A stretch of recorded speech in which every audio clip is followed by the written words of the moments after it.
Hi, my name is Kelly Smith, and I am a member of Cohort 15 with DLC.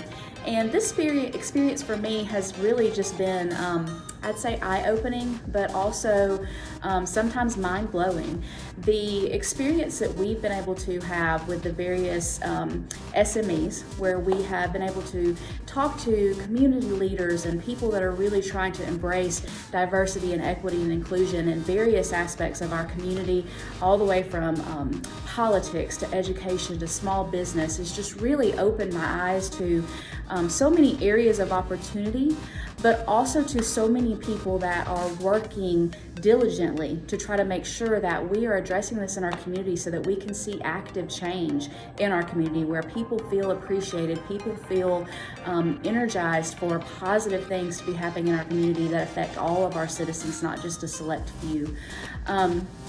Just the cohort itself, the group of people has been amazing to work with. I've learned so much from them, and I've felt so safe to share my own personal emotions, my personal experiences, and then also to receive from them things that they've experienced in their life and learn from those experiences from them, how the emotions they've experienced, and sometimes the obstacles that they've had to overcome to achieve their personal goals in their life.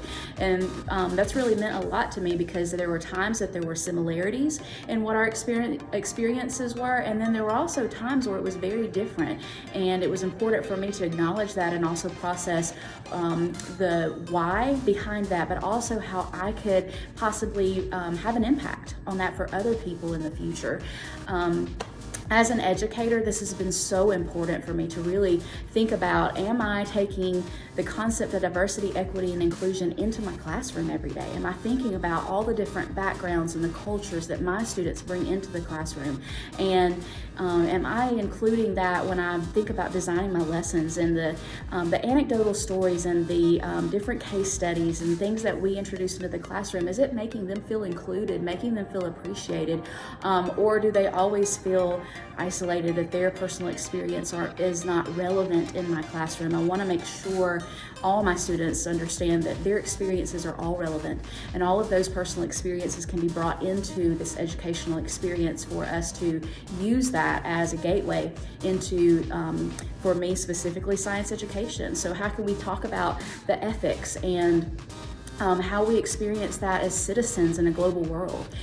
So I can't tell you enough how much this experience has affected me, not just the cohort that I now feel so bonded with, but also the community leaders that I've been able to meet with, and now feel like I have enough of a relationship that I could reach back out to them to continue learning from them, and to somewhat brainstorm with them and even have these collaborative conversations to try to come up with solutions for problems that we know exist in our community, in our city. So if you're even considering this experience, I highly recommend that you move forward with that decision. You cannot go wrong with choosing to be a part of DLC. The leadership and the alumni are incredibly welcoming. They'll bring you in with open arms, and they will guide you through this experience of learning. You will never feel unsafe in this space. You will feel like you are a part of their group from the day that you walk in the door.